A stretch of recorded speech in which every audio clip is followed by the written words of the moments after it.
Students, मैं doctor Gauri Bhatnagar Sanskrit tutorials में आपका स्वागत है। भामिनी विलास चल रहा था, कविराज जगन्नाथ की रचना है जिसका पहला भाग प्रस्थाय विलास चल रहा है।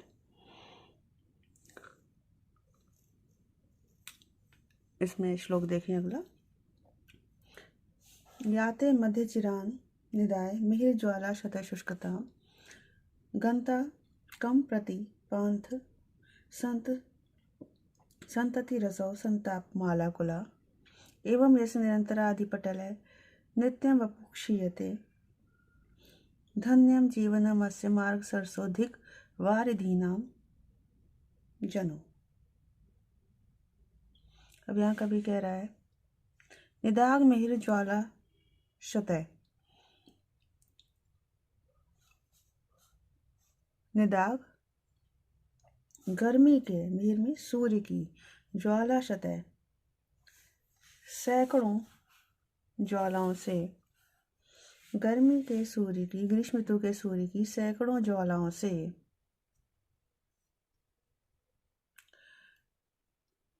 मई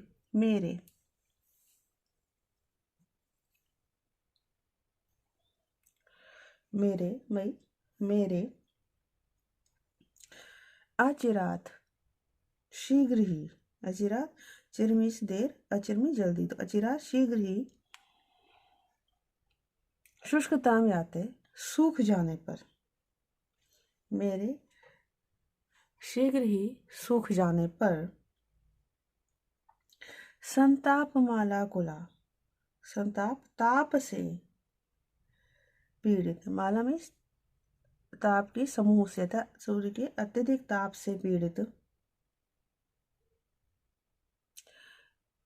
असौ यह,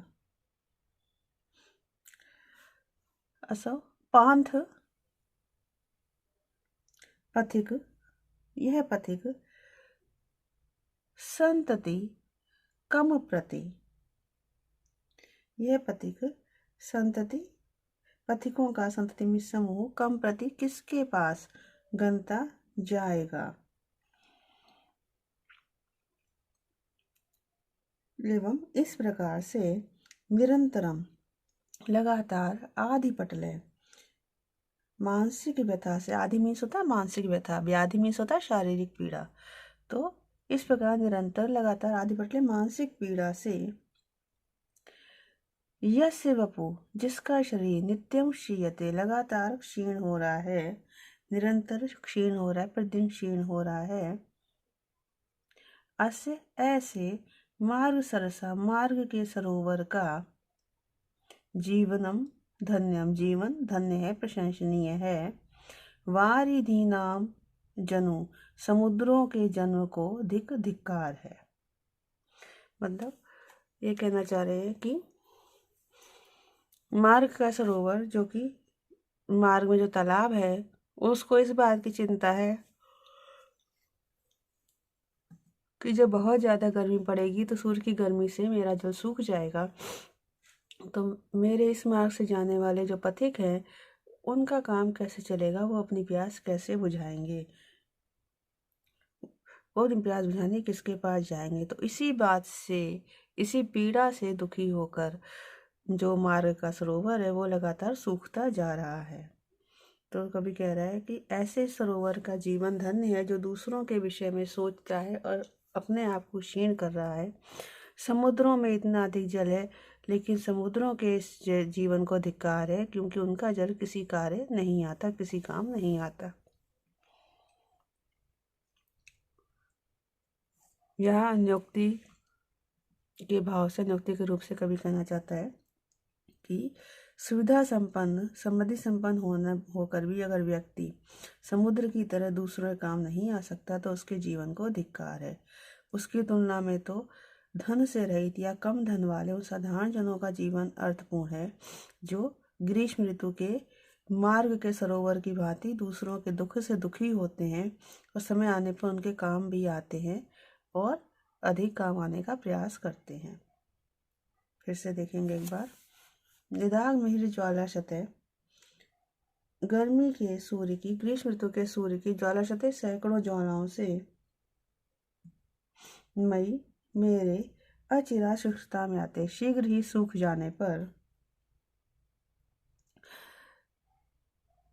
संताप माला कुला, सूर्य के संतापों से पीड़ित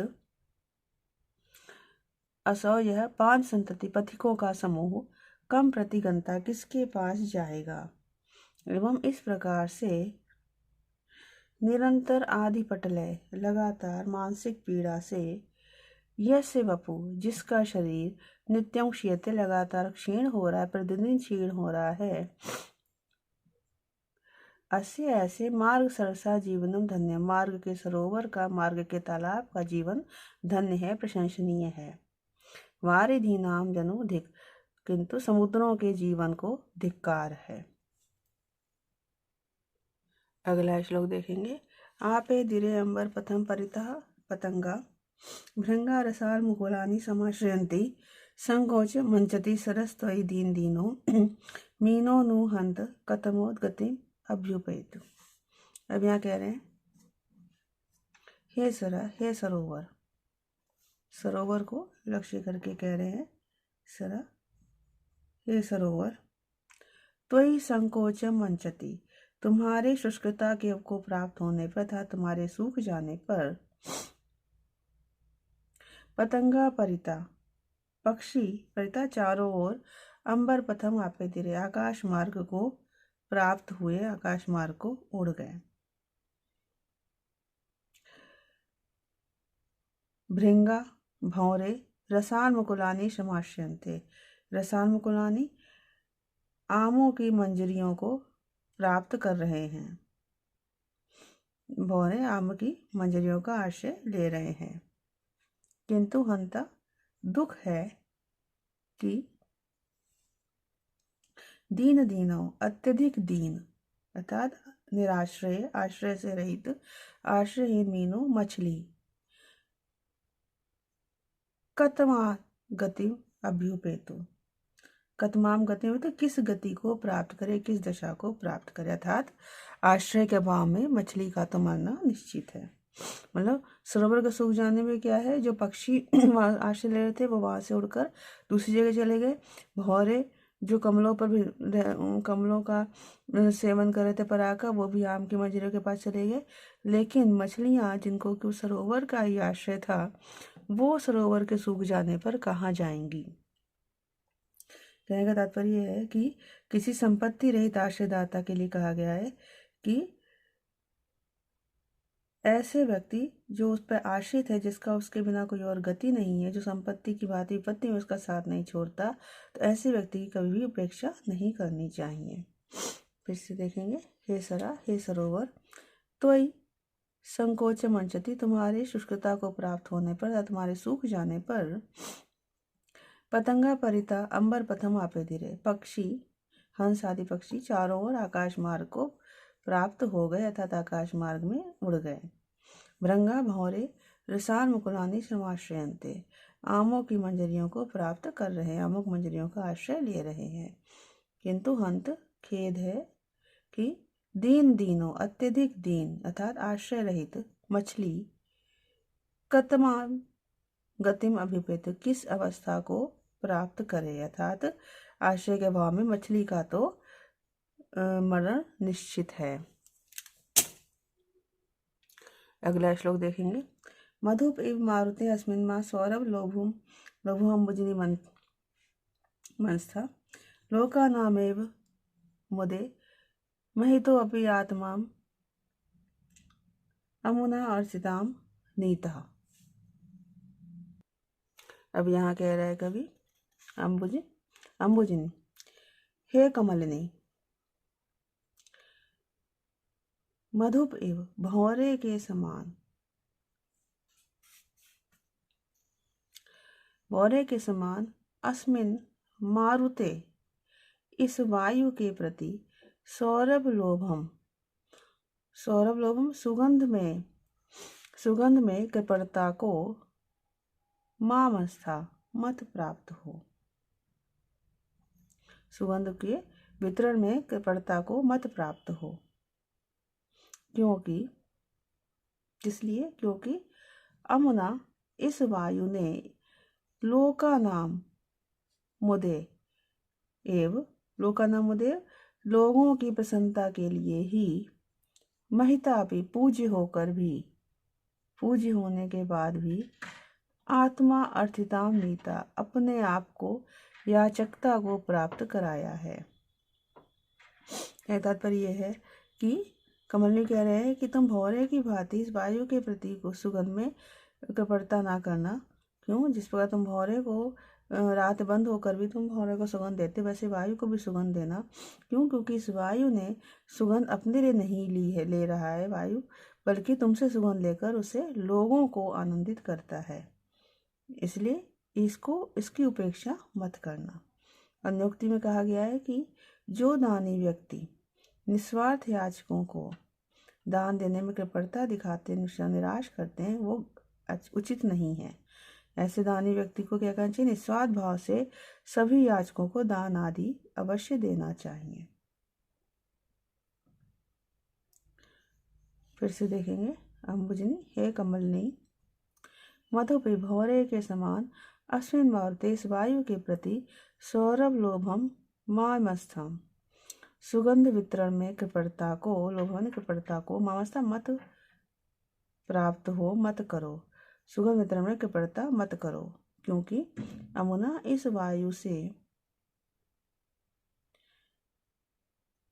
वायु के द्वारा लोका नामुदेव लोगों की प्रसन्नता के लिए इस वायु ने लोगों की प्रसन्नता के लिए ही महिताम अपनी पूजनीय होने पर भी आत्मा अपने आप को अर्चिताम नीता याचकता को प्राप्त कराया है। अर्थात पूजनीय होने के बाद भी अपने शरीर को याचक के रूप में बनाया है, अर्थात याचकत्व को प्राप्त कराया है। अगला श्लोक देखेंगे। गुंजंती मंजू मिलिंदे माँ मालिती मौनो प्यासी शीर्षा बदाने गुरुवा सादर मैनम महंती सुरतरवा। अब यह कहते मालती, हे मालती अर्थात हे चमेली, मंजू गुंजती मधुरता पूर्वक गुंजार करते हुए, मंजू ने मधुरता पूर्वक गुंजार करते हुए, मिलिंदे भौरे के प्रति, मौनम माँ उपयासी, मौन चुप्पी को मत धारण करो, मौन को मत धारण करो। वदान गुरुवा क्योंकि दानवीरों में गुरुवा में श्रेष्ठ, दानवीरों में गुरुवा श्रेष्ठ, दानवीरों में श्रेष्ठ सुरतरवा देव वृक्ष, अच्छा देवदारू का वृक्ष, एनम इस भौरे को, सादरम शिरसा वहंती आदर के साथ सिर पर धारण करते हैं। मतलब कह रहे हैं मालती के लिए कि भौरे के प्रति तुम उपेक्षा भाव मत रखो, क्योंकि देवदार का वृक्ष जो कि देव वृक्ष कहलाता है, वो भी इसको आदर के साथ सिर पर धारण करता है। मतलब कहने का तात्पर्य है, अन्योक्ति है ये, कि किसी आश्रय ज्यादा दानी को, किसी असाधारण व्यक्ति को साधारण या दीन समझकर उसके प्रति उपेक्षा का भाव देखना चाहिए, क्योंकि हो सकता है साधारण से दिखने वाला व्यक्ति कितना असाधारण हो और किस किस के लिए पूजनीय हो। फिर से देखें मालती और किन स्थितियों में वो किसी के पास आश्रय मांगने आया है। फिर से देखें मालती हे चमेली मंज गुंजती मधुरता पूर्वक गुंजार करते हुए मिलिंदे भौरे के प्रति मौनम माँ प्यासी, मौनम माँ प्यासी,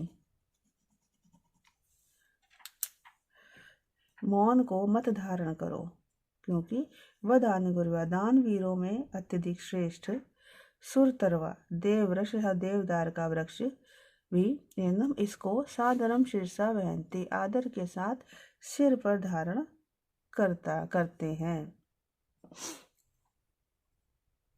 अगला श्लोक देखेंगे। यह स्तवम गुणगणावानपि सताम द्विजिभ्यर असेविताम नीता तानपि भैसी पटीरज किम कथया अस्तुदीयम मन त्यम।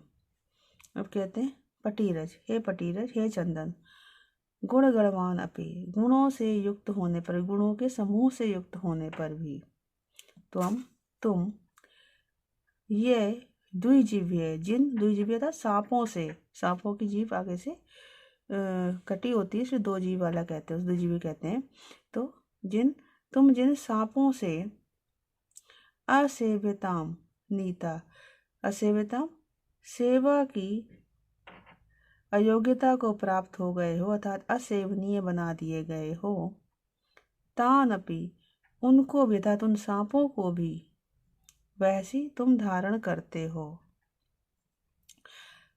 त्वदीयम औन्नत्यम, तुम्हारी श्रेष्ठता, किम कथयाम, कैसे वर्णन की जा सकती है, कैसे वर्णन करें। मतलब चंदन के वृक्ष कह रहे हैं कि तुम्हारे शीतलता भी है, सुगंध भी है, इतने अधिक गुण है, फिर भी तुम सांपों के द्वारा धारण किए गए हो, सांप तुम्हारे को लिपटे रहते हैं, इसलिए तुम लोगों के द्वारा संपर्क के अयोग्य बना दिए गए हो, फिर भी तुम उन सांपों को अपने शरीर में धारण करते हो। तो तुम्हारी श्रेष्ठता का वर्णन हम कैसे कर सकते हैं। मतलब कहने का तात्पर्य यह है कि महान व्यक्ति अपनी उदारता के कारण अनेक ऐसे लोगों से घिरा रहता है जिनकी आवश्यकता नहीं होती, और इस कारण जो अपेक्षित लोग हैं, जो उनका साथ चाहते हैं या जिनको उनका साथ करना चाहिए, उनका साथ का अवसर उसे नहीं मिल पाता। फिर से देखेंगे पटीरज, हे चंदन, गुण गणवान अपनी, गुणों के समूह से युक्त होने पर भी तुम ये द्विजीव्य, जिन सांपों से असेविताम नीता, सेवा के योग्यता को प्राप्त हो गए हो, अर्थात असेवनीय बना दिए गए हो, तान अपि भैसी, उन सांपों को भी तुम धारण करते हो। इसलिए त्वदीयम, तुम्हारी औन्नत्यम, श्रेष्ठता का, किम कथयाम, किस प्रकार वर्णन करें, तुम्हारी श्रेष्ठता का हम कैसे वर्णन कर सकते हैं। अगला श्लोक देखेंगे।